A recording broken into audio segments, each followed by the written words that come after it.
when I was writing it, I was writing it as if I was watching an entertaining film. Hmm. So make no mistake, I wrote this series with the express intention of one day watching it in the cinema.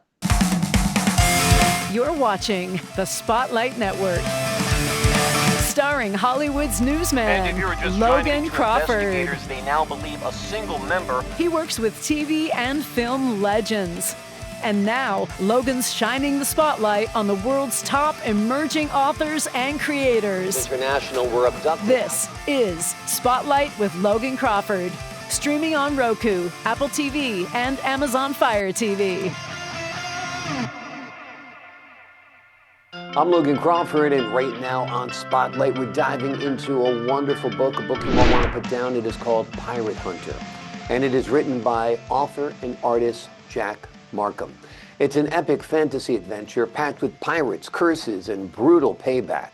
Set in the Centreverse, this story throws a masked bounty hunter into a collision course with the feared Captain Lotan Turso and the truth behind a devastating personal loss. Expect world building, dark mythology, and a high-stakes deal with death itself, where love, revenge, and redemption explode into chaos. We're delighted to have this very talented author join us here today on Spotlight. We thank the team at Prime 7 Media for helping us put him on TV today. And we ask viewers like you to support authors like him by subscribing to our channel and by purchasing his amazing book. The links are below this interview. Jack, thank you so much for joining me here today. Well, it's a pleasure to finally meet you, Mr. Crawford, and it's a real privilege to get the opportunity to do something like this. So thank you very much for having me on your show. Great to have you on the show. Wonderful to meet you as well. You've done great work on this book. Tell us a little bit about the inspiration behind it. When did you say, hey, this is a story I need to tell?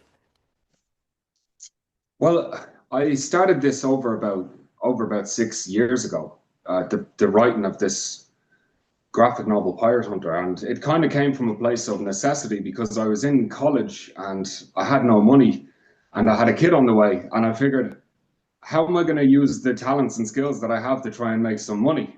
So I started writing this story. It was originally a 25-page short story comic book that I was going to sell, but then I started getting attached to the characters in it, and then I wanted to give them their moments and a bit of a story arc. So next thing you know, it went from 25 pages to 170 pages, and now it's this big open world and this big open series, and it's been so rewarding, bringing all these ideas to life that I do have and seeing the book out in the world. It's just it's been an incredible experience. My original inspiration, like from different media outlets and things like this, was, growing up in the 2000s, there was a lot of like phenomenal film series coming out that people would go and they'd see every year on year. They'd come and see the new Lord of the Rings, the new Harry Potter, the new Star Wars, the new Dark Knight. The loads of really good films that were coming out, and that kind of inspired me to create something like that because I was so heavily influenced by it. The film that really turned on the switch, though, I think for me, was Errol Flynn's Robin Hood. I'm not sure if you've seen it, but I have, sure. It's in the 1940s, and when you're watching it, it's an absolute blast. And that just kind of flipped a switch in me. The first time I watched it, I said, I want to write a swashbuckling romantic adventure just like this, but with kind of the emotional depth of, the animated film Batman: Mask of the Phantasm. That was the kind of emotional romantic depth in that film really inspired a lot of Pirate Hunter as well. So there was a lot of different sources of inspiration, you could say, yeah. Wonderful, wonderful. Well, it's great that you borrow all the way back to the 1940s and Errol Flynn in Robin Hood, because that is a great film, even up to, the Batman animated movies. I think that's terrific. Your book is actually a graphic novel. Tell us a little bit about the artwork and how the story unfolds. Well, when I was kind of starting it, I was really kind of experimenting to figure out what my art style actually is, because I didn't really know like what my art style looked like or what artist I was emulating. But a lot of comics by, Marvel and DC that I read growing up really inspired it. I believe the first comic I ever read, start to finish, that was a series, was Death in the Family. And I was shocked because it was such a good story, but the films never did it. you know, up until that point. And that's when I realized there's so much in comics that doesn't come onto the actual, that you don't see in the films and stuff like this. And so, yeah, so the artists like Frank Miller, Bruce Timm, Stanley, they all kind of would have inspired me. And I've watched a lot of interviews with creators that I'm a fan of. Like, I'm a fan of like the likes of Rob Liefeld, Todd McFarlane, and I watch their interviews just to tap into their head a little bit, and I try and interpret that into my artwork. And it's such an evolutionary thing, you know, because now I'm working on book 2 of Pirate Hunter. There's your exclusive announcement. There is going to be a book 2. Great. But now that I'm working on it, I'm seeing that my style has evolved into my style. It's like, it's not, I've figured out what my art style is, and I've finited it into this second book, you know. I hope that answers your question. No, that absolutely does. It absolutely does. This is packed with great characters as well. Among them, Captain Lotan Terso. He's a pure villain, I guess, or is he a man with a logic that almost makes sense? Tell us a little bit about him. Well, he is the villain of the story, you know, because at the very beginning, this isn't a spoiler because it happens at the very start, right? He kills the pirate hunters, the woman that he's in love with. He murders her in cold blood, right? So that sets our protagonist off on his journey of vengeance, and he's hunting him down for 8 years before he finally finds him.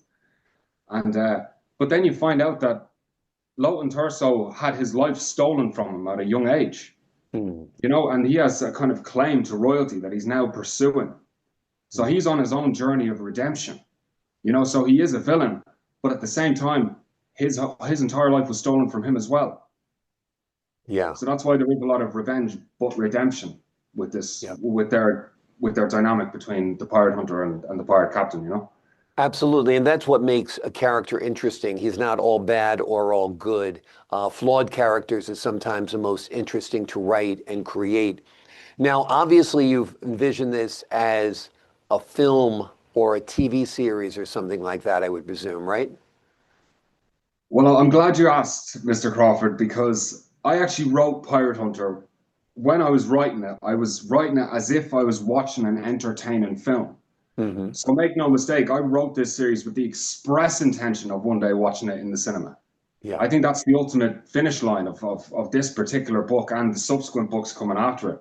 I'm writing it in such a way, and I'm putting so much of my time and my energy and losing so much sleep over it, that I can see this becoming the next generational cinematic event. I know it has that potential because I've put so much of my time and love into it. I know all my characters, I know their idiosyncrasies and their characteristics, and like I would just absolutely be thrilled to someday sit down in the cinema and watch this as a film. I did start animating a few short clips there last year, but then I had to stop because I was like, wait, if I'm animating this movie, who's going to write the rest of the series? So Gotcha. I have to write the series. So yeah, I'm absolutely on board. If there's a studio out there who's looking for the next graphic novel fantasy franchise, absolutely, I would 100% love to hear from you. Definitely. Absolutely. Hollywood, if you're listening, here's a graphic novel that is ready to go. That would be a terrific movie franchise, no doubt, filled with great locations, great characters, and wonderful, wonderful scenes. Would it be live action, your film, or would it be animation? That's a good question, you know, because if it was live action, I would look for it to be very big budgeted, like Peter Jackson's Lord of the Rings trilogy. That's the kind of budget I would aim for if it was in live action. And I don't mind it being in live action as long as they keep me in the room when they're casting the actors, because I know what these guys look like, and you know, if it's the wrong actor, I might be like, oh no, but you know what I mean. Exactly. But if it's animation, yeah, that'd be something incredible to experience as well, seeing it in animation, because there's so many animated films that have inspired this as well. Yeah, you know. Absolutely. I'd be happy with both, really. Yeah, well, from your lips to Hollywood's ears, hopefully somebody picks up the book and looks at it and realizes that this has great potential. I'll keep my fingers crossed for you. Tell us about book 2. Where is book 2 going to take us? Oh, book 2 is okay. So in Pirate Hunter, it's set mainly in the one location in the world of Centreverse. Book 2 explodes the rest of the world out. So there's so many different locations in it, and so many like events that take place. It's like I really think that this is where I'm going to peak as a creator with this second book, because C.S. Lewis, you know, he's remembered for Narnia, but the most famous one is his second one, The Lion, the Witch, and the Wardrobe. And I think it's going to be a case with this one, because this one is so special to me, and I've given up so many hours of sleep just because I'm obsessive over it, like constantly, that it's going to be one of these like groundbreaking pieces of literature that comes out, and people are going to be like, where the hell did that come from? But it came solely from my own imagination. And the finale of Pirate Hunter ends on such a massive note that, you know, I had to follow it up, and so I'm following it up and I'm upscaling it to the max. So the second book, I'll be aiming to have it finished anyway by the summertime. Perhaps we might be looking at another Christmas release with it, because it is enormous. I mean, I've actually started studying fencing and things like this so the sword fights be more accurate in it. That's the kind of level of research I've gone to. Very cool. I'm very passionate about it, and I think it's going to make waves when it comes out, for sure. Wonderful, wonderful. Talk to us a little bit about your effort to get your work out there. I understand your sister printed 10 copies. That's a pretty incredible moment. Tell us a little bit about that. Well, it's funny you mention that, because when I had the first draft of it finished in 2023, I gave it a lend to my sister, and I was gonna kind of give up on it because I was fed up with looking at it, and I wasn't feeling like it was gonna go anywhere. But then she printed 10 copies for Christmas when I gave it a lend to her, because she knew I was going to change it, because it was the first draft, right? And so once I seen them and held them in my hand, I was like, no, I'm doing it. We're back on board now. I just had to see it. I just had to hold it physically. But now now there's 2 different versions on the market, right? So that's the first edition. That's on the website. Yep. And that is the current edition. So that's the more refined edition. It's the first ever variant cover in the series, and it's the same story now. It's just it's a little bit more refined, you know. Gotcha. So it's on sale in about 18 different bookshops across Ireland, in about 12 different counties. The full list of where you can get it in Ireland is on the Instagram page at Tales of Centreverse. Okay. And we've just opened up the website to international shipping. So if you live in the US, you live in Canada or the UK or select European countries, you can now order the graphic novel as well on talesofcenterverse.com. Wonderful, wonderful. Tell us about the website. It's talesofcenterverse.com. Is that what it is? That's the one, yeah. So on the website right now, we have the first editions and the current editions, and we have a couple of posters that I've gotten printed out. I'm in the process of getting together. I'm working on getting together 3D printers and things like this. We're going to start making action figures soon. Yeah. And I'm just really excited for when the movie eventually gets made. So Me too. People can go and watch it, and they can go and collect the toys and read the comics, and this is just the beginning, Mr. Crawford. Yeah. Like, you know, I'm still this was the blueprint era, and now I'm in the production era, you know, and there's loads more to come. It's an exciting time. You've got a lot of enthusiasm, a lot of energy, you've got a lot of creativity, and you've got a great platform for it, talesofcenterverse.com, and the books, of course, the original version and the updated version. Tell us about crafting the artwork for these novels. Do you do it on a larger scale and reduce it? Is it on computer? What kind of medium do you use? Well, it's all created by hand. You know, I kind of prefer that approach, me personally. Now, I've nothing against digital artists. I know it's a skill in itself, but me personally, I penciled, inked, colored, and lettered every single page of this book, and I just did all of it by hand. Wow. So it is all handmade, like all 170 pages. But it's such an addiction now that I can't I can't give any spare minute without at least drawing something. It's like I'm drawing pictures every single day. And I see a lot of indie creators who have really, really good ideas, but they haven't actually published anything yet because, you know, they're working like 9 to 5s and they're exhausted when they come home and stuff like this. And all I would say to them is, if you're stuck, just make 5 minutes of progress every day when you come in before you go to bed. And don't let yourself go to bed without making at least like 5 or 10 minutes of just even if it's a sketch, every little bit of progress adds up. Exactly. And practice makes perfect, as you know. Yeah, absolutely. The more you do it, the better you get at it, whether it's writing, whether it's art, whatever it might be. I love the background behind you. That's a little bit of your artwork. You can see. That's one of the banners that I brought to Drogheda Comic Con with me. Wonderful. hosted by Minicon Ireland, so I printed a bunch of banners and stuff, and that was a fantastic event. Yeah, tell us about your experience at Comic-Con. Well, like it was just a 1 day thing. It was my first convention. It went fairly well. I debuted the brand new cover with this convention there during the year, and like when it grows bigger and I have a bigger product base, I hope to someday do the Dublin one. That's it. That's if they'd be interested in having me. Like once it gathers a little bit more steam. But the Minicon one, it was fantastic. The organizers were very helpful.